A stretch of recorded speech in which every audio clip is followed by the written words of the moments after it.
Hello नमस्कार दोस्तों, स्वागत है आपका सिविल्स एजुकेशन में। हम लोग यूपीपी से सारो के लिए टेस्ट सीरीज कर रहे हैं 2023 के लिए। ये ध्येय की टेस्ट सीरीज है, ठीक है। ध्येय की टेस्ट सीरीज है और टेस्ट नंबर 2 है। टेस्ट नंबर 1 हम लोगों ने हिंदी का किया था। प्लेलिस्ट पे मैं अपडेट कर रहा हूँ, वहाँ पे आपको प्लेलिस्ट में मिल जाएगा रिस्पेक्टिव टेस्ट सीरीज जो हो रही हैं अलग अलग कोचिंग्स की, उसके हिसाब से यहाँ पे प्लेलिस्ट बनी हुई है, तो आप लोग विजिट कर लेना। ठीक है, शुरू करें। ये पार्ट 2 रहेगा इस टेस्ट का, और कोशिश करूंगा ज़्यादा से ज़्यादा मैं रिकॉर्ड कर पाऊँ इस टेस्ट को। 31 क्वेश्चन हम लोगों ने पार्ट 1 में किए थे, 32 से करना है। देखें यहाँ पे 32 में पूछा गया है।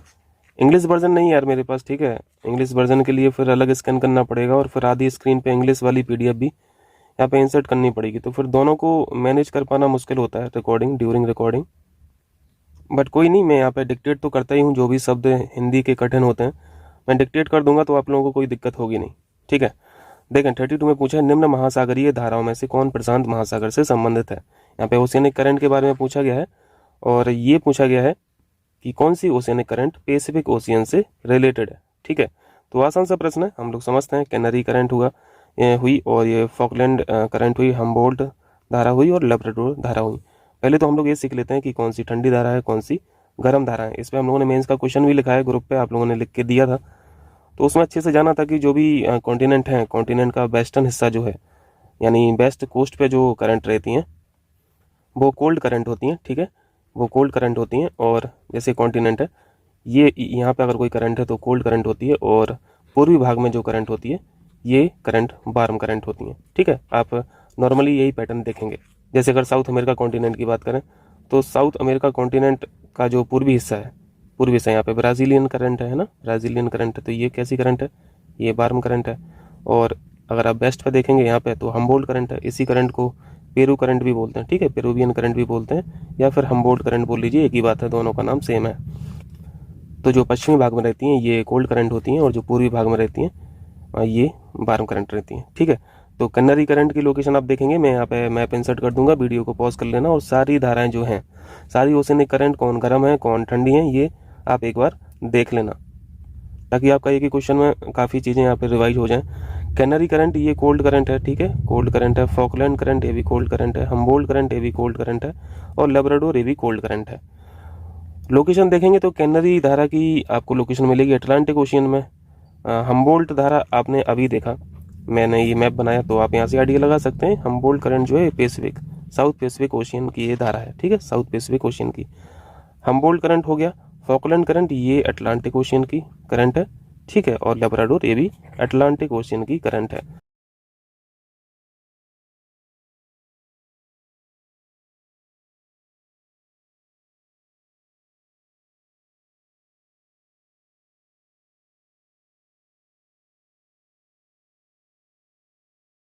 तो पैसिफिक ओशियन यहाँ पे पूछा गया था, तो राइट ऑप्शन सी हो जाएगा, ठीक है। यहाँ पे एक चीज़ और जानिए इस करंट के बारे में। हम्बोल्ट करंट जो है, या फिर पेरुवियन करंट जो है, ये अफेक्टेड रहती है, काफ़ी हद तक अफेक्टेड रहती है अल निनो और ला नीना, ये जो परिघटनाएं होती हैं, ये सब हम लोग सीखेंगे बाद में। यहाँ पे बस अभी इतना सीख लीजिए कि ये जो हम्बोल्ट करंट है, हम्बोल्ट करंट के कारण जो वहाँ पे कोल्ड वाटर है, कोल्ड वाटर रिप्लेस हो जाता है वार्म वाटर के कारण, और ये करता कौन है, ये अल निनो अफेक्ट करता है। इकोसिस्टम है वो बहुत बुरी तरीके से अफेक्ट हो जाता है, ठीक है। देखें 33 देखें, निम्नलिखित में से किस देश से होकर मकर रेखा नहीं गुजरती है।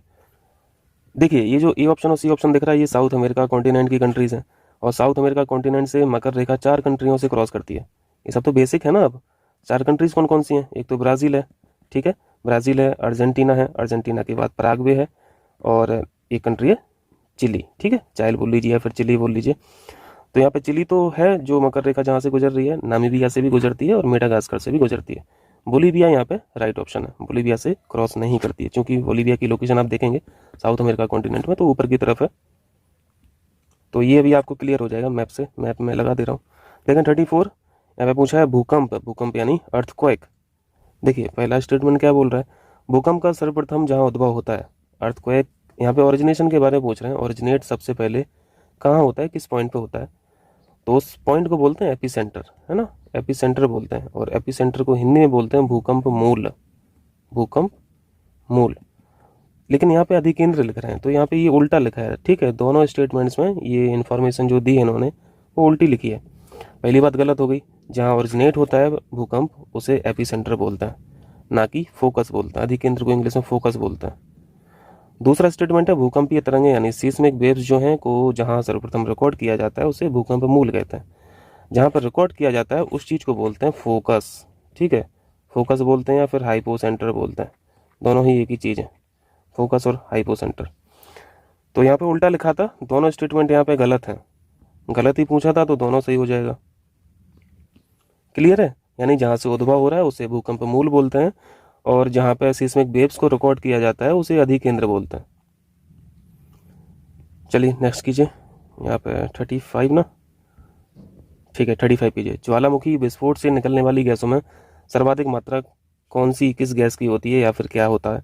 यहाँ पे देखिए, ज्वालामुखी विस्फोट कराइए आप और वहाँ पे आप देखेंगे वाटर वेपर भी देखते हैं, है ना। वाटर वेपर अच्छी खासी मात्रा में रहता है।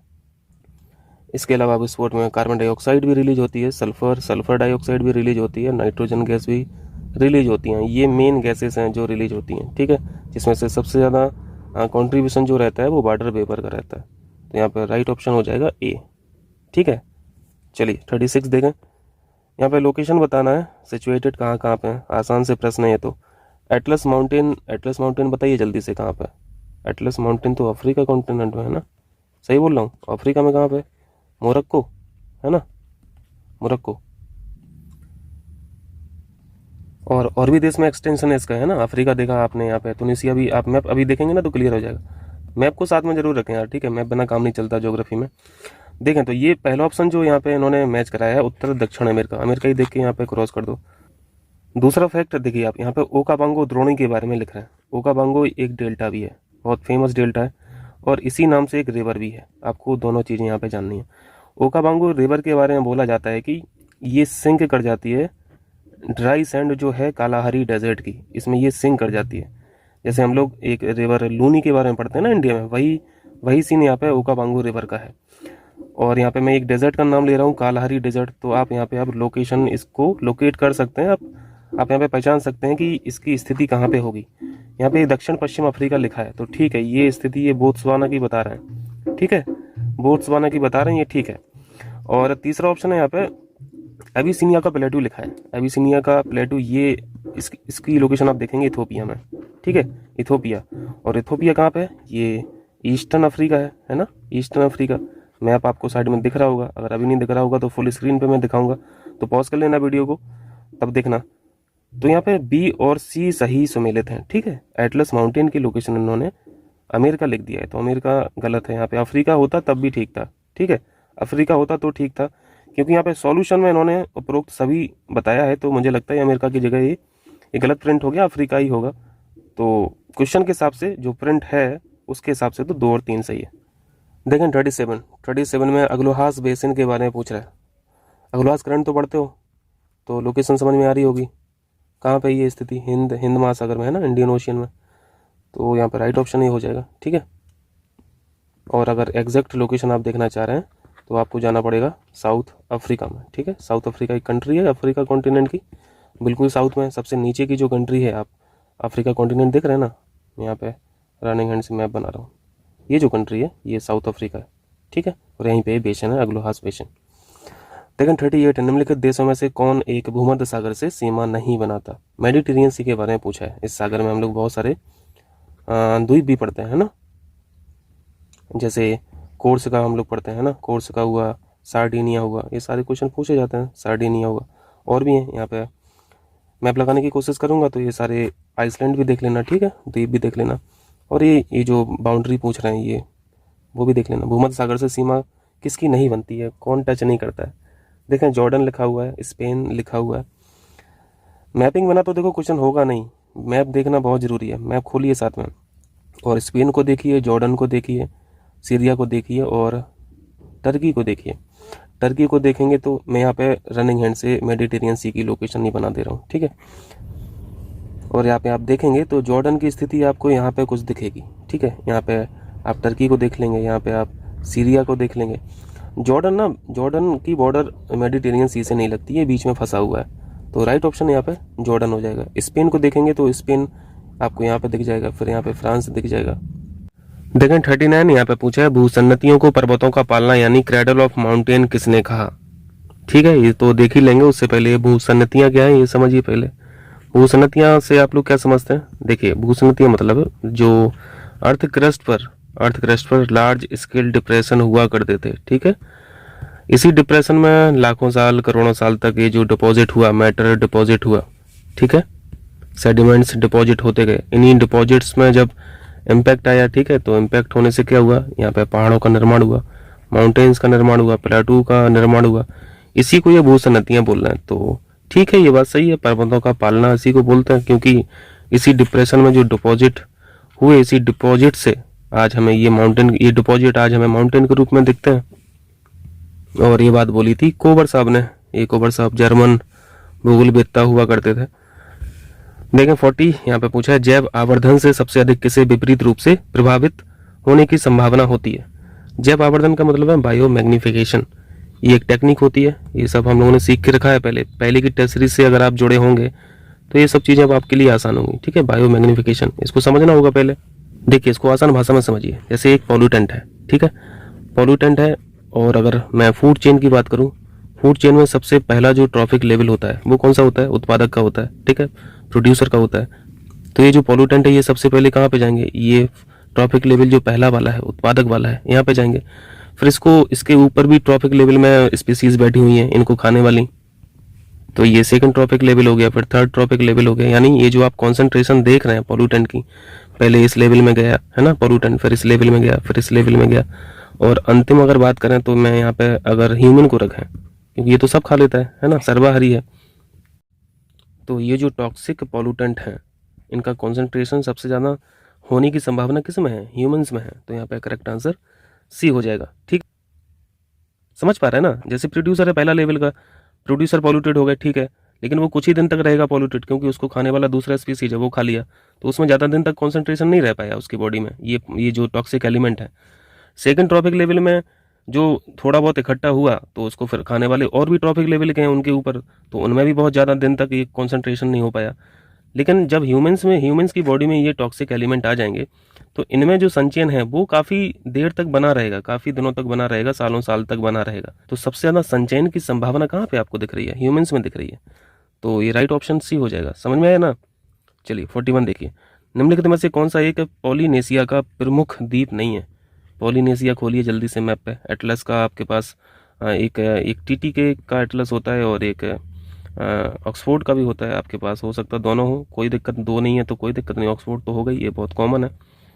अगर यूपीपीसीएस की तैयारी करते हैं तो ऑक्सफोर्ड का होना ही चाहिए आपके पास। पॉलिनेशिया यहाँ पे देखिए आपको एक सेपरेट पेज पे पॉलिनेशिया मिल जाएगा और उसमें देखिए कौन कौन से आइलैंड आपको दिख रहे हैं।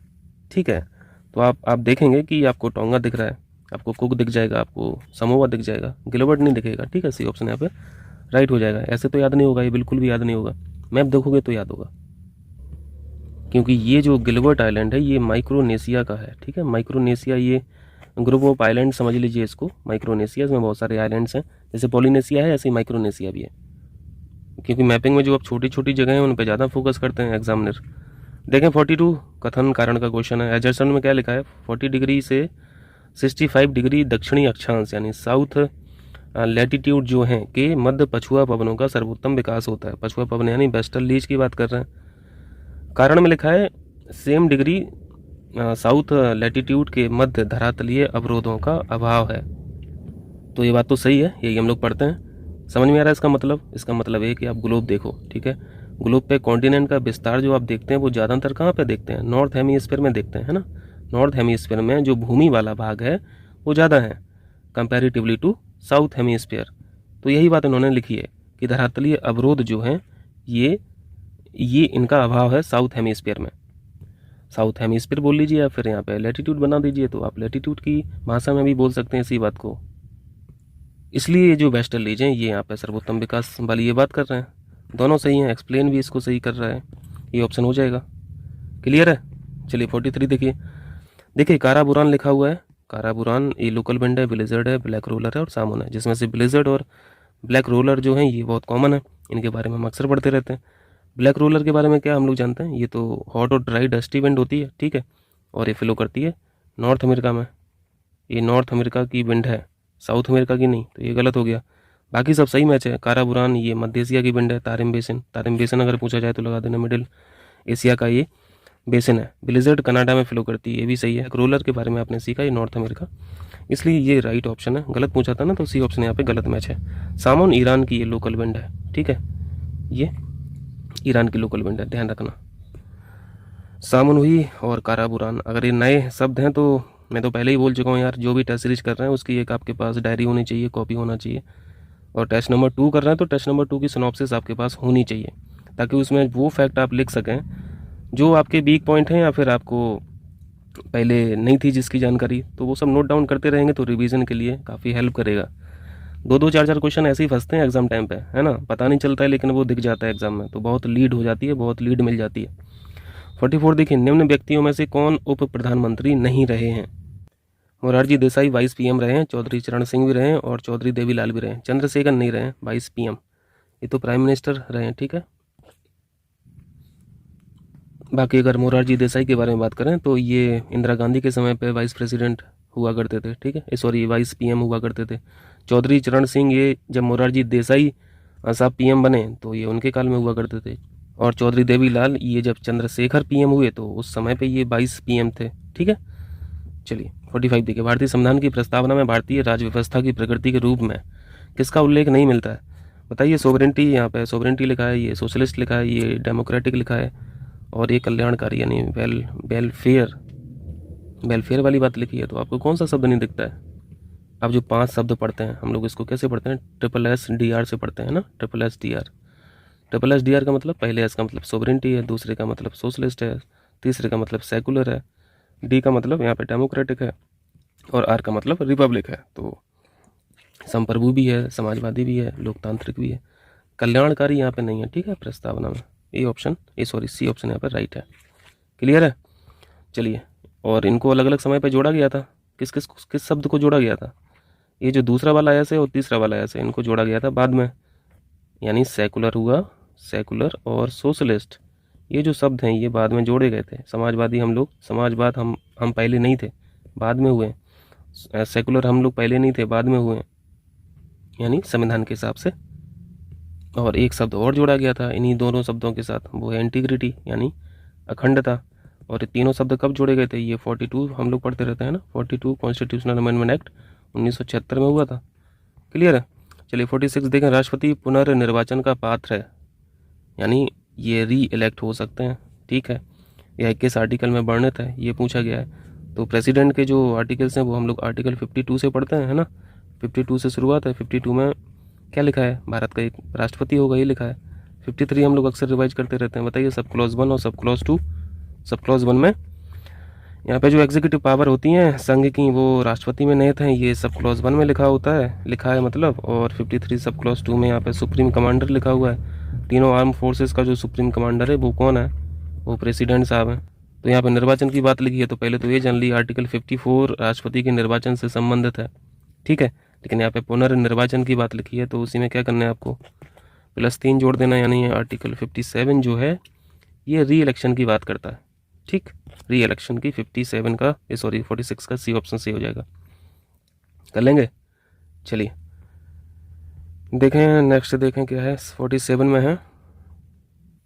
देखें 47 में पूछा है, स्टेटमेंट बोल रहा है पहला, राष्ट्रपति संसद के किसी भी सदन का सदस्य नहीं होता है, मेंबर नहीं होता है। सदन का सदस्य होने का मतलब है मेंबर ऑफ पार्लियामेंट, है ना, MP। तो MP तो नहीं रहता राष्ट्रपति जब राष्ट्रपति के पद पर है, उससे पहले हो सकता है, तो पहली बात सही है। कारण में लिखा है राष्ट्रपति संसद का अभिन्न अंग होता है, ये बात तो सही है। संसद बनती कैसे है? संसद 3 ऑर्गन से बनती है। पहले तो खुद प्रेसिडेंट है, दूसरा जो है वो लोकसभा है, और तीसरी बॉडी है वो है राज्यसभा, है ना। इन 3 ऑर्गन से संसद बनती है, तो ये वही बात लिखें, अभिन्न अंग होता है, ये बात सही है। बट इसको ये एक्सप्लेन कहाँ कर रहा है? एजर्सन को तो एक्सप्लेन नहीं कर रहा है ना, रीजन। तो अपने आप में दोनों सही हैं, व्याख्या नहीं कर रहा है, तो बी ऑप्शन यहाँ पे राइट हो जाएगा, ठीक है। आर्टिकल्स कौन कौन से अभी आपने देखे? 52 देखा, 53 देखा, सब क्लॉज 1 सब क्लॉज 2 देखा, 54 देखा और 57 देखा। यही देखा ना इस टेस्ट में। अभी 54 इलेक्शन है यहाँ पे और 57 में री इलेक्शन है। चलिए पुराना क्वेश्चन भी रिवीजन हो गया। देखें 48 वाइस प्रेसिडेंट के बारे में पूछा है। देखें 48, निम्नलिखित कथनों में से कौन सा एक उपराष्ट्रपति के संबंध में सत्य नहीं है? बताएं वाइस प्रेसिडेंट के बारे में पूछा गया यहाँ पे। पहला स्टेटमेंट है वह राज्यसभा का पदेन सभापति होता है, ये बात बिल्कुल करेक्ट है। राज्यसभा यानी इसको अपर हाउस भी बोलता है। दूसरा स्टेटमेंट है उपराष्ट्रपति राज्यसभा का सदस्य नहीं होता है, ये बात भी इन्होंने सही लिखी है, ठीक है, मेंबर नहीं होता है। कार्यवाहक राष्ट्रपति के रूप में वह अधिकतम 1 साल तक रह सकता है, ये गलत है। एक्टिंग जो राष्ट्रपति हैं, एक्टिंग प्रेसिडेंट के रूप में, ये मैक्सिमम 6 मंथ की अवधि तक ही रह सकते हैं, ठीक है। और इसी टाइम फ्रेम में 6 महीने के अंदर इलेक्शन भी कराने होते हैं प्रेसिडेंट के। क्लियर है? तो सी बात यहाँ पे इन्होंने गलत लिखी है, 1 साल लिखा है ना यहाँ पे, तो गलत हो गया। मत बराबर होने की स्थिति में वह निर्णायक मत दे सकता है, ये भी सही है। वो डिसिसिव जो वोट होता है उसको कास्ट कर सकता है। देखें 49, ये मैचिंग का क्वेश्चन है, अच्छा क्वेश्चन है बट ईजी है, कई बार हम लोग इसको कर चुके हैं। ये मैचिंग का क्वेश्चन है, आसान क्वेश्चन है, कोई दिक्कत नहीं है। बताना है कि ये जो संविधान संशोधन अधिनियम है इसके अंतर्गत प्रावधान कब है, और हम लोग साथ में ये भी देख लेंगे कि इनको ये जो एक्ट हैं ये कब के हैं, किस ईयर के हैं, क्योंकि ईयर भी पूछा जाता है। 52वां संविधान संशोधन ये किससे रिलेटेड है, ये 10th शेड्यूल, ठीक है, 10th शेड्यूल, ये सही मैच है। और 10th शेड्यूल है किससे संबंधित, anti defection law, anti defection law, दल बदल कानून जिसे हम लोग पढ़ते हैं। दूसरा 69th, ये जो कॉन्स्टिट्यूशनल अमेंडमेंट एक्ट था, इसने दिल्ली को राष्ट्रीय राजधानी क्षेत्र बनाया, ये भी ठीक है, ये 69th था। 61 में हम लोग पढ़ते हैं नागरिकों की जो मतदान की आयु है ये 21 वर्ष से 18 कर दी गई थी, है ना, 21 से 18 ईयर कर दी गई थी, ये 61 से हुआ था। और 73 तो बहुत आसान है, आप इसके बारे में क्या ही बताना। 73 और 74 हम लोग पढ़ते हैं, ये जल्दी से बताइए। ULB और RLB यानी अर्बन लोकल बॉडीज़ और रूरल लोकल बॉडीज़ जो हैं इन्हीं को लॉन्च किया गया था इसके द्वारा, यानी संवैधानिक दर्जा दिया गया था इन बॉडीज़ को, और ये हुआ था 1992 में, ठीक है। लागू वर्ष पूछता है तो 1993 लगा देना। तो ये भाग 9 में है, ये भी ठीक है। अब यहाँ पे देखिए, ये जो 52वां संविधान संशोधन आया एंटी डिफेक्शन लॉ, ये है 1985 की बात, ये ईयर भी साथ में ध्यान रखना है। और ये 69th संविधान संशोधन अधिनियम जिसके द्वारा दिल्ली को राष्ट्रीय राजधानी क्षेत्र बनाया गया, ये 1991 की बात है। देखिए 69th ये 1991 की बात है, तो 61वां संविधान संशोधन 69 से पहले हुआ होगा, है ना, तो ईयर भी पहले ही आएगा, पहले का मतलब बिफोर 1991, ये है 1988 का, ठीक है, ये 1988 का है। और 73 ये वाला हम लोगों ने देख लिया, 1992 और 1993। क्लियर है? चलिए, तो यहाँ पे सब लाइन से मैच थे, 1 2 3 4 हो जाएगा। देखें नेक्स्ट, किसी भी राज्य की विधानसभा के अध्यक्ष एवं उपाध्यक्ष को विधानसभा सदस्यों द्वारा साधारण बहुमत से हटाया जा सकता है, किंतु इस आशय की सूचना उन्हें कितने दिन पूर्व देनी होती है, ये पूछा गया। विधानसभा समझ रहे हैं, विधानसभा यानी लेजिस्लेटिव असेंबली जो है, स्टेट्स की बात हो रही है, इनके जो चेयरमैन है और वाइस चेयरमैन है इनको हटाया जा सकता है, ये क्वेश्चन में हमें पता चल रहा है। और किस विधि से हटाया जा सकता है, साधारण बहुमत से यानी सिंपल मेजोरिटी से। एक बात तो यहाँ से हम लोगों ने सीख ली। तो हटाने से पहले उनको बताया जाता है कि भैया आप पर ये जो है हटाने की प्रक्रिया अभी चलने वाली है, तो ये कितने दिन पूर्व उनको बताना होता है। तो यहाँ पे राइट आंसर है 14 दिन पूर्व देनी होती है सूचना। देखें 51 में प्रथम राजभाषा आयोग का गठन किस वर्ष किया गया था, ये फैक्चुअल क्वेश्चन है, याद रखें 1955 में, ठीक है। प्रथम राजभाषा आयोग का गठन किया गया था 1955 में। और राजभाषा आयोग से संबंधित आपको 2 फैक्ट और याद रखना है। पहला, जो राजभाषा आयोग गठन किया गया 1955 में, पहली बात अध्यक्षता की थी उस समय पर जब ये पहला राजभाषा आयोग गठन किया गया, अध्यक्ष थे BG खेर साहब। और इसका ये कॉन्स्टिट्यूशनल प्रोविजन भी है राजभाषा आयोग के गठन करने का, आर्टिकल 344। तो ये 344 भी आपको याद रखना है आर्टिकल, ठीक है। आपके पास BR एक्ट होगा, उसमें देखिएगा 344 आपको यहाँ पर राजभाषा आयोग के गठन की बात मिल जाएगी। 52 देखें, राष्ट्रपति के निर्वाचक मंडल में केंद्र शासित प्रदेशों जैसे दिल्ली हुआ, पुडुचेरी हुआ, इनके विधानसभाओं के निर्वाचित सदस्यों को किस वर्ष शामिल किया गया। देखिए, ये जो निर्वाचक मंडल है, इलेक्टोरल कॉलेज जो होता है, यानी वोट कौन कौन कर सकता है राष्ट्रपति के चुनाव में, आप लोगों को पता है, जल्दी से बताइए। पार्टिसिपेंट कौन कौन होते हैं, देखिए राज्यसभा के मेंबर होते हैं, राज्यसभा के मेंबर, लेकिन ब्रैकेट में मैं इलेक्टेड लिख रहा हूँ, इसको गौर कीजिएगा, इलेक्टेड निर्वाचित होने चाहिए, नॉमिनेशन वाले नहीं।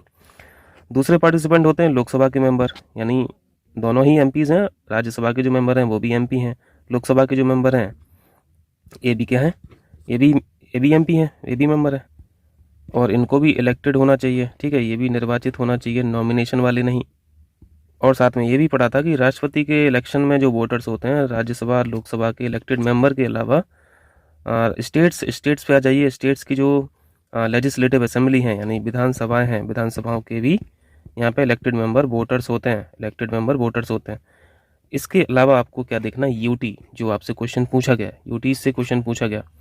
चूंकि यहाँ पे दिल्ली और पुडुचेरी की बात इसलिए की जा रही है क्योंकि यहाँ पे क्या है, यहाँ पे विधानसभाएं हैं, ठीक है, विधानसभाएं हैं। तो विधानसभा अगर होगी तो फिर वहाँ के मेंबर भी पार्टिसिपेट करेंगे, तो यहाँ पे भी इलेक्टेड होना चाहिए। इसलिए दिल्ली और पुडुचेरी यूटी होने के बावजूद भी वोटर्स होते हैं राष्ट्रपति के इलेक्शन में। तो यही पूछा गया है कि ये इनको इंट्रोड्यूस कब किया गया, ये चीज़ कब से आई है। ये काम हुआ था 70वें संविधान संशोधन से, 70वें संविधान संशोधन से, और ये हुआ था 19, जल्दी से बताइए, 1992 में, 1992 में, 1992 में, 73 में भी हुआ था, 74, ये 74 भी हुआ था। तो यहाँ पे राइट आंसर क्या हो जाएगा, डी ऑप्शन हो जाएगा। कर लेंगे ना। चलिए 53 देखें, यहाँ पे बताना है इनमें से कौन सा अनुच्छेद राज्यसभा को विशेष अधिकार प्रदान करते हैं। और इसको आर्टिकल 312 को तो देख के टिक लगाना है ना, क्योंकि आर्टिकल 312 में क्या है, यहाँ पे ऑल इंडिया सर्विसेज है ना, ऑल इंडिया सर्विस है। ऑल इंडिया सर्विस आपको अगर न्यू क्रिएट करना है, नई सर्विस आपको क्रिएट करनी है, ठीक है, तो आपको फिर राज्यसभा का वहाँ पे रोल दिखेगा। राज्यसभा यहाँ पे पावरफुल हो जाती है, लोकसभा का यहाँ पे कोई रोल नहीं है और इंडिया सर्विसेज के क्रिएशन के लिए, इसलिए आर्टिकल 312 में विशेष अधिकार है राज्यसभा के लिए। दूसरा आर्टिकल है 249। 249 बहुत इंपॉर्टेंट आर्टिकल होता है। आर्टिकल देखो 249, 250, 251, 252 और 253, ये आर्टिकल बियर एक्ट में अभी खोलें और अभी देखें, ठीक है, क्योंकि क्वेश्चन एक ना एक मिलेगा जरूर। आर्टिकल 249 में राज्यसभा को यहाँ पे एक विशेष अधिकार ये है कि राज्य सूची में जो भी विषय यहाँ पे उल्लिखित हैं, इन विषयों में किसी भी विषय को राष्ट्रीय महत्व का वो विषय घोषित कर सकती है राज्यसभा, ठीक है। तो यहाँ पे ये भी स्पेशल पावर है। तो 1 और 3 यहाँ पे करेक्ट आंसर हो जाएगा, 1 और 3, सी ऑप्शन। बाकी यहाँ पे आर्टिकल 110 भी लिखा हुआ है और आर्टिकल 109 लिखा है। 110 में क्या है, 110 में तो मनी बिल है ना, मनी बिल, सही बोल रहा हूँ मैं, वेरीफाई करके बताना। चलिए 54 है, फंडामेंटल ड्यूटी नहीं है, बताइए कौन सी फंडामेंटल ड्यूटी नहीं है। इस तरह के क्वेश्चन भी पूछता है आजकल एग्जाम, क्योंकि कुछ यहाँ पे देखेंगे आप तो डीपीएसपी के कुछ बातें और फंडामेंटल ड्यूटीज़ की कुछ बातें सेम है, मैच करती हैं, ठीक है, शब्द एक जैसे लिखे हुए हैं तो कन्फ्यूजन होता है। बाकी जो बेसिक फैक्ट हैं उनको जल्दी से देख लीजिए। पार्ट नंबर 4A में है fundamental duties, part number 4A में है, ठीक है, और आर्टिकल है 51 है, एक ही पार्ट है और एक ही आर्टिकल है। आर्टिकल 51A जो है इसी में फंडामेंटल ड्यूटीज़ हैं। टोटल ड्यूटीज़ कितनी है, टोटल ड्यूटीज़ 10 + 1 है, यानी टोटल 11 हो गई। ये जो 1 मैं अलग से लिखा हूँ, ये इसलिए लिखा हूँ क्योंकि इसको बाद में जोड़ा गया था और इसके बारे में कई बार क्वेश्चन पूछा गया है। ये जो 11वीं जो फंडामेंटल ड्यूटीज़ थी, यहाँ पे क्या है, यहाँ पे जो पेरेंट्स हैं ये अपने बच्चों को यहाँ पे अवसर प्रदान करेंगे, ठीक है, शिक्षा के अवसर प्रदान करना चाहिए, ऐसा लिखा हुआ है। और ये बात जोड़ी गई थी 86वें संविधान संशोधन से 2002 में, ठीक। ये बात आपने कई बार देखा होगा एग्जाम में, ये पूछा गया है प्रश्न। चलिए ये तो बेसिक बातें हो गई थी। अब ये जो 11 फंडामेंटल ड्यूटीज़ हैं, 11 की 11 याद तो रखी नहीं जा सकती हैं, हाँ, लेकिन अगर बियर एक्ट में आप देखेंगे, बार बार देखेंगे, पॉलिटी की किताब में पढ़ेंगे, तो आप यहाँ पे आइडिया लगा सकते हैं, आप रिजेक्ट कर सकते हैं। और यहाँ पे ऑप्शंस बहुत ईजी हैं, जैसे वन, झील, नदी, अन्य वन जीवों की रक्षा करना, ये फंडामेंटल ड्यूटी है भाई हमारी। देश की प्रभुता, एकता, अखंडता की रक्षा करना, ये भी हमारी फंडामेंटल ड्यूटी है। राष्ट्रध्वज, राष्ट्रगान का आदर करना, ये भी फंडामेंटल ड्यूटी है। मतदान करना, ये बात कहीं नहीं लिखी है। ये जो 11 फंडामेंटल ड्यूटीज़ हैं इसमें ये बात कहीं नहीं है, वोटिंग वाली कहीं बात नहीं लिखी है, ठीक है। तो यही आंसर हो जाएगा, डी ऑप्शन। बाकी जो 11 ड्यूटीज़ हैं उनको देखिएगा एक बार, तभी रिवीजन होगा, तभी सही मतलब है, सही मायना है टेस्ट सीरीज करने का। टेस्ट सीरीज का बस इतना ही मतलब नहीं होता है कि आप इस प्रश्न को पढ़ लिए और इसका उत्तर हमें आ गया तो हो गया हमारा। 4 ऑप्शन को देखना है, रिवीजन कैसे होगा फिर। इसलिए अगर कायदे से एक टेस्ट सीरीज आप करोगे तो 4 से 5 घंटा लगता है, मुझे पढ़ाने में भी इतना समय लग जाएगा।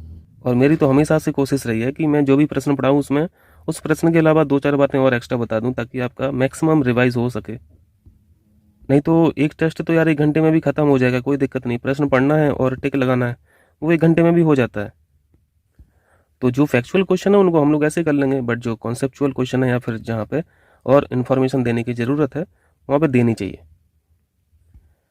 देखें 55 पढ़ें, निम्नलिखित अनुच्छेदों में से कौन सा एक न्यायालय को यह शक्ति प्रदान करता है, जुडिशरी को यह पावर देता है कि वह विधानमंडल द्वारा, विधानमंडल में दोनों चीज़ें आ जाती हैं, विधानसभा आ जाती है और विधान परिषद आ जाती है, ठीक है। विधानमंडल द्वारा निर्मित मूल अधिकारों का उल्लंघन करने वाली विधियों का न्यायिक पुनर्विलोकन कर सकता है। अब यहाँ पे विधानमंडल राज्य का नहीं लिखा है, ना ही केंद्र का लिखा है, तो विधानमंडल से आप क्या समझ रहे हैं? यहाँ पे बस लॉ मेकिंग बॉडी समझें, चाहे वो स्टेट की हो चाहे वो सेंटर की हो। और ये क्वेश्चन कितनी बार किए हैं आप लोग, मैं तो हमेशा बताता रहता हूँ। जुडिशल रिव्यू की बात कहाँ पे लिखी है? फंडामेंटल राइट्स में लिखी है, आर्टिकल 13 में लिखी है। ठीक है, ये ऑप्शन यहाँ पे राइट हो जाएगा। नल एंड वॉइड वाली बात लिखी है ना, बियर एक्ट खोलिए, आर्टिकल 13 पढ़िए। देखें 56, निम्नलिखित में से किस अनुच्छेद में परिवर्तन संसद के साधारण बहुमत द्वारा किया जा सकता है? ये क्वेश्चन बहुत इंपॉर्टेंट है और बहुत टाइट भी है, इजी क्वेश्चन नहीं है। इस क्वेश्चन को आप तब कर पाएंगे जब चारों के बारे में जान रहे होंगे कि इसमें लिखा क्या है। अनुच्छेद 106 किससे संबंधित है, 55 किससे संबंधित है, आर्टिकल 54 देखा था, इसमें इलेक्शन है प्रेसिडेंट का, और 55 में क्या है, 55 में इलेक्शन का प्रोसीजर दिया हुआ है, और 57 में री इलेक्शन है। तो देखो यहाँ पे एक 55 हमें दिख गया, तो यहाँ पे हम यहाँ पे साइड में लिख दे रहे हैं ताकि हमें याद बना रहे। निर्वाचन की प्रणाली, आर्टिकल 368, ये भी बहुत कॉमन आर्टिकल है ना, कॉमन से सेंस मेरा ये है कि बहुत आसान है, क्योंकि हम लोग संविधान संशोधन पढ़ते ही रहते हैं। संविधान संशोधन है इसमें, ठीक है। संसद को शक्ति दी गई है आर्टिकल 368 में कि ये संविधान में संशोधन कर सकती है, लेकिन किस में कर सकती है किस में नहीं कर सकती है ये भी हम लोग समझते हैं। ठीक है, बेसिक स्ट्रक्चर जो कॉन्स्टिट्यूशन का है वो डिस्ट्रॉय नहीं होना चाहिए।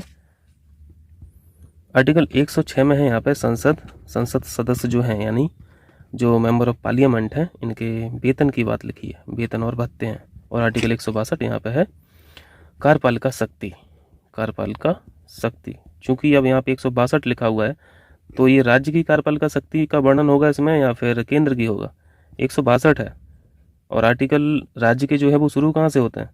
52 से 151, तो ये केंद्र के होते हैं स्टार्ट, है ना, यही है ना। केंद्र के जो हैं यानी संघ के जो आर्टिकल्स हैं वो 52 से 151 है। पार्ट नंबर 5, पार्ट नंबर जो 6 है, पार्ट नंबर 6 जो है वो 152 से शुरू होता है। तो 152 से जब शुरू होगा तो 162 इसी में आ जाएगा, पार्ट नंबर 6 में।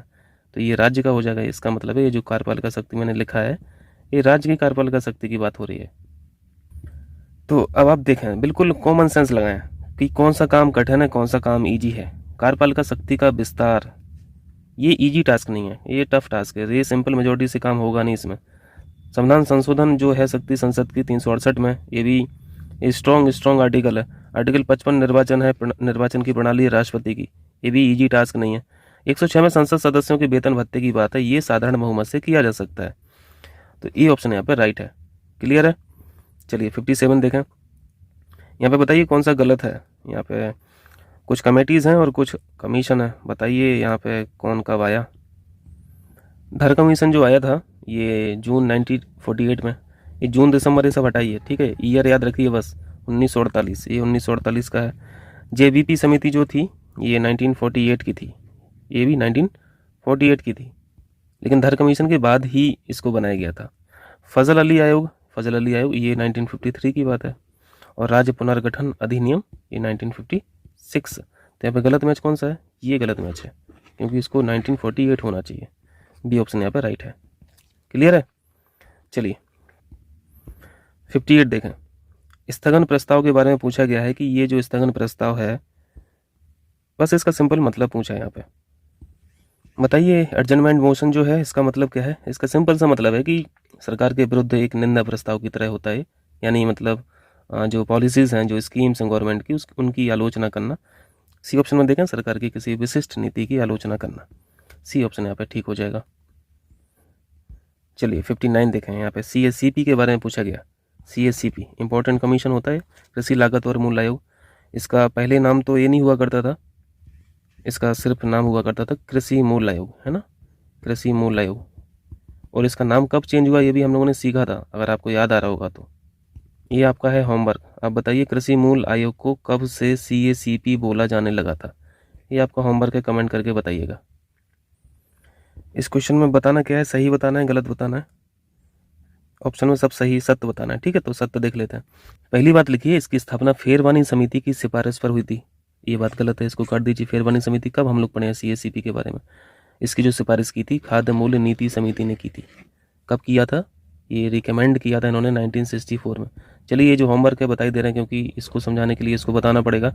खाद्य मूल्य नीति समिति जो थी इन्होंने 1964 में बताया गवर्नमेंट को, सरकार को, कि ऐसा ही कोई कमीशन होना चाहिए, ठीक है, कृषि मूल्य आयोग होना चाहिए। यानी एक ऐसा सिस्टम होना चाहिए जो किसानों की जो क्रॉप्स हैं, फसल हैं, इनको सही दाम मिल जाए, इसके निर्धारण के लिए कुछ एक कमीशन इस तरीके से सरकार को बनाना चाहिए, ऐसा इन्होंने बताया। ठीक है, तो सरकार ने इनकी सिफारिशों को मान लिया और 1965 में, यानी एक साल बाद ही 1965 में एक कमीशन हमारे सामने आया, जिस कमीशन का नाम था कृषि मूल्य आयोग। ठीक है, तो अगर कृषि मूल्य आयोग की स्थापना पूछे तो 1965 लगा देना है। फिर इसी का नाम बदल के फिर कर दिया CSEP, और ये नाम चेंज हुआ था 1985 में, 20 साल बाद। तो ये question exam point of view से इंपॉर्टेंट है, ध्यान रखना। 1985, 1965 भी याद रखना है, 1985 भी याद रखना है। चलिए, दूसरी बात है, यह न्यूनतम समर्थन मूल्य यानी MSP हुआ, खरीद मूल्य PP हुआ, और आवंटन मूल्य IP हुआ का निर्धारण करने को सरकार को सलाह देती है। ठीक है, काम जो है वो सलाहकारी ही है, बाध्यकारी नहीं है। ये कमीशन जो भी सरकार को बोलेगा, सरकार की मर्जी है वो इनकी सिफारिशों को माने या फिर ना माने। क्लियर है? जितने भी ये कमीशन हैं, कमेटीज़ हैं, उनकी जो रिकमेंडेशंस होती हैं, ये सब सलाहकारी ही होती हैं। केंद्र सरकार इनकी सिफारिशों को मानने के लिए बाध्य है, तो ये गलत है। केंद्र सरकार बाध्य नहीं होती। तो यहाँ पे तीसरे ऑप्शन को निकाल दीजिए, पहले को निकाल दीजिए, केवल एक सही है, केवल दो सही हो जाएगा। कर लेंगे? चलिए नेक्स्ट कीजिए। अरे यार, ये तो ब्लर हो गया, दिख रहा है ना आप लोगों को? विदेश व्यापार में कृषि निर्यातों की, ये जो एक्सपोर्ट है, एग्रीकल्चरल एक्सपोर्ट है, की महत्ता पर जोर देने के लिए विशेष कृषि उपज योजना किस वर्ष प्रारंभ की गई थी? देखिए, विशेष कृषि उपज योजना, इसका मेन ऑब्जेक्टिव क्या था? मेन ऑब्जेक्टिव यहाँ पे लिखा हुआ है, कृषि निर्यातों की महत्ता पर जोर देने के लिए। कोई किसान फ्रूट्स की पैदावार कर रहा है, या फिर फ्लावर्स की कर रहा है, फूलों की कर रहा है, या फिर कुछ और जो तमाम उत्पाद होते हैं, कृषि लघु वानिकी वाले जो उत्पाद होते हैं, इनके एक्सपोर्ट के लिए, इन सभी के एक्सपोर्ट के लिए प्रोत्साहन करना बस मेन ऑब्जेक्टिव था। इस योजना का लॉन्च की गई थी 2004 और 5 में, 2004 और 5। सी ऑप्शन यहाँ पे राइट हो जाएगा। इस तरह के क्वेश्चन थोड़े से कठिन होते हैं, है ना, टफ होते हैं। ईयर वाले क्वेश्चन हमेशा टफ होते हैं, और ये बात भी सही है, अगर सही हो जाता है तो बहुत लीड भी मिल जाती है। चलिए 61 देखें, लोकायुक्त अधिनियम पारित करने वाला पहला भारतीय राज्य कौन था? ये तो आसान है ना, उड़ीसा करेक्ट आंसर हो जाएगा। इंपॉर्टेंट क्वेश्चन है, देखो गलती नहीं करना है इसमें। लोकायुक्त अधिनियम की बात यहाँ पे लिखी है, अधिनियम पारित करने वाला पहला स्टेट उड़ीसा है। लेकिन अगर पूछा जाए कि लोकायुक्त पोस्ट जो है, पद जो है, पोस्ट को क्रिएट करने वाला पहला स्टेट कौन है, तब आपको महाराष्ट्र लगाना है। दो फैक्ट यहाँ पे ये इंपॉर्टेंट होते हैं, पोस्ट के बारे में महाराष्ट्र, और एक्ट के बारे में उड़ीसा। हो जाएगा? चलिए देखें, 62 किस राज्य का गठन किस वर्ष हुआ है, ये बताना है। अरुणाचल प्रदेश का गठन हुआ था 1987 में, 1987 में, यानी सही लिखा हुआ है। ठीक है, गुजरात का गठन हुआ था 1960 में, यानी ये भी सही मैच है। गोवा का गठन हुआ था 1987 में, है ना, ये गलत है, ये 1987 होगा। गोवा और मिजोरम में सेम ईयर में इनका गठन किया गया था। यहाँ पे गलत पूछा गया था ना, क्या पूछा है? सम्मिलित नहीं है, तो केवल 3 हो जाएगा, केवल 3। चलिए 63 देखें, किसी उद्योग के स्वरूप एवं आकार का निर्धारण किया जाता है। यहाँ पे इंग्लिश टर्म देखना जरूरी है। स्वरूप का मतलब यहाँ पे नेचर है, यानी कंपनी किस तरह का काम करती है, ये नेचर हो गया। आकार का मतलब यहाँ पे साइज है। ठीक है, और यहाँ पे ऑप्शन जो लिखे हैं, निवेशित पूंजी यानी इन्वेस्टेड कैपिटल कितनी है? इन्वेस्टेड कैपिटल मतलब पैसा। ठीक है, टर्नओवर भी वही चीज़ होती है कि भैया प्रॉफिट कितना कर रही है, सेल कितना कर रही है, वाई कितना कर रही है। जैसे किसी कंपनी का 1 करोड़ का ही बिजनेस है, किसी कंपनी का 100 करोड़ का बिजनेस है, किसी कंपनी का 1000 करोड़ का बिजनेस है। तो आप इससे क्या समझ रहे हो? 1 करोड़ का जो बिजनेस कर रही होगी कंपनी, बहुत छोटी कंपनी होगी। 100 करोड़ का इससे बड़ी है, 1000 करोड़ की इससे बड़ी है। तो एक चीज़ तो हमें समझ में आ रही है, टर्नओवर से हमें कंपनी का साइज पता चलता है। ठीक है, कंपनी या फिर कारखाना, किसी कंपनी या फिर किसी कारखाने में विद्युत की खपत ज़्यादा होगी या फिर कम होगी, ये भी डिसाइड करेगी साइज कंपनी का, है ना। तो एक चीज़ जानिए यहाँ पे, टर्नओवर और विद्युत की जो खपत है, ये दोनों फैक्टर बताते हैं कंपनी के साइज के बारे में, यानी जो आपसे क्वेश्चन ये पूछा गया था। और साथ में नेचर भी लिखा है, तो नेचर को डिटरमिन करने के लिए कैपिटल कितनी इन्वेस्टेड है ये डिसाइड करता है। तो यहाँ पे चूँकि क्वेश्चन में तो दोनों बातें लिखी हैं, नेचर भी बताना है, साइज भी बताना है, तो सारे फैक्टर आ जाएंगे। क्लियर है? डी ऑप्शन यहाँ पर राइट हो जाएगा। देखें 64 एजरसन और रीजन का क्वेश्चन है। मौद्रिक नीति यानी मॉनेटरी पॉलिसी का प्रभाव अप्रत्यक्ष रूप से पड़ता है ठीक है, ये बात तो ठीक है। आप मॉनेटरी पॉलिसी में क्या देखते हैं, आप यहाँ पे रेपो रेट देखते हैं, रिवर्स रेपो रेट देखते हैं, है ना। इसके साथ साथ बैंक रेट जो होती है ये देखते हैं। तो यहाँ पे कुल मिला के बात क्या हो रही है, यहाँ पे जो फैक्टर हैं ये तो बैंक से संबंधित है ना, ये कमर्शियल बैंक से संबंधित है। तो जो प्रत्यक्ष प्रभाव पड़ रहा है वो बैंक पर पड़ रहा है। वैसे मॉनेटरी पॉलिसी का मेन ऑब्जेक्टिव क्या होता है, मॉनेटरी पॉलिसी है क्या, एक टूल ही तो है, सेट ऑफ टूल्स होती है जो किसी भी देश के सेंट्रल बैंक के द्वारा यूज किया जाता है। और सेंट्रल बैंक ये जो कंट्रोल कर रही है, ये मनी सप्लाई को कंट्रोल करती है, इकोनॉमिक ग्रोथ को प्रमोट करती है। अगर आपने पिछले साल की टेस्ट सीरीज देखी हो दृष्टि की, तो उसमें इकोनॉमी का जो पेपर था, टेस्ट था, उसमें बहुत अच्छे से हम लोगों ने सीखा था। और उसमें मैंने आप लोगों को बताया था कि जो मॉनेटरी पॉलिसी है ये क्लासिफाइड की जाती है दो तरीके से। यानी इसका जो आपको इफेक्ट दिखता है वो कुछ केसेस में एक्सपेंशनरी दिखता है, कुछ केसेस में यहाँ पे कॉन्ट्रैक्शनरी दिखता है। ठीक है, तो ये जो मॉनेटरी पॉलिसी के इफेक्ट हैं ये अप्रत्यक्ष रूप से पढ़ते हैं। ठीक है, और जो रीज़न लिखा हुआ है यही करेक्ट है, क्योंकि मॉनेटरी पॉलिसी जो है ये मनी मार्केट के माध्यम से ऑपरेट होती है, संचालित होती है। तो यहाँ पे दोनों सही हो जाएगा, एक्सप्लेन भी कर रहा है। क्लियर है। चलिए 65 देखें फटाफट, कहाँ गया, मैं पढ़ दे रहा हूँ यार, ये थोड़ा ब्लर हो गया। मुद्रास्फीति का अभिप्राय बढ़ती हुई कीमतों के, इतना ही लिखा है और बताना है। मुद्रास्फीति यानी इंग्लिश में क्या बोलते हैं हम लोग, इन्फ्लेशन, है ना। इन्फ्लेशन क्या होता है, इन्फ्लेशन का मतलब है कि 2001 में 1 रुपये के 4 गोलगप्पे आ जाते थे, है ना। 4 गोलगप्पे हम लोग खा लेते थे। 2023 की स्थिति क्या है, अभी 4 गोलगप्पे कितने रुपए में आ रहे हैं, 4 गोलगप्पे ये 10 रुपये में आ रहा है ना। तो ये जो टाइम फ्रेम के साथ ये जो प्राइस में डिफरेंस दिख रहा, यही मुद्रास्फीति इन्फ्लेशन है। ऐसा नहीं है कि 2023 में ही, 2023 अभी कौन सा महीना चल रहा, सितंबर चल रहा, सितंबर 2023 के महीने में 4 गोलगप्पा भैया 10 रुपये के आ रहे हैं, और अगले ही महीने अक्टूबर 2023 में 4 गोलगप्पे जो हमें मिल रहे हैं 20 रुपये में मिल रहे हैं। तो इसको इन्फ्लेशन नहीं बोलेंगे, ठीक है। इतना कम टाइम फ्रेम नहीं होता है, एक ही महीने का टाइम फ्रेम नहीं होता है। अब यहाँ पे तो सिंपल इन्फ्लेशन का मतलब पूछा था, यहाँ पे लिखा है मुद्रास्फीति का अभिप्राय बढ़ती हुई कीमतों के साथ क्रम से है। यहाँ पे क्रम लिखा है, ठीक है, कम नहीं लिखा है, क्रम यानी सीक्वेंस। इसका मतलब समझ पा रहे हैं, इस एग्जाम्पल से समझिए ना, ये जो अभी सीखा था ये वाला एग्जाम्पल। जैसे 2001 में 4 गोलगप्पे 1 रुपये के आ रहे थे, है ना। 2002 में कुछ और महंगा हुआ होगा, 2003 में कुछ और महंगा हुआ होगा। यानी आप सीक्वेंस देख रहे हैं ना, क्रम देख रहे हैं ना, इसी चीज़ को क्रम बोला जा रहा है, सीक्वेंस बोला जा रहा है। ऐसा अचानक से नहीं हुआ, जैसे अचानक वाला जो केस है ये दूसरे एग्जाम्पल में हमने सीखा था। तो ये इन्फ्लेशन नहीं है, ठीक है, ये इन्फ्लेशन नहीं है। ये ऑप्शन यहाँ पर राइट हो जाएगा। आगे चलें, अब टाइम तो हो गया यार। चलिए इतना कीजिए, फिर करेंगे, रात में रिकॉर्ड करूँगा या फिर सुबह टाइम मिल जाएगा तो सुबह करूँगा। कीजिए इतना रिवाइज कीजिए। Thank you.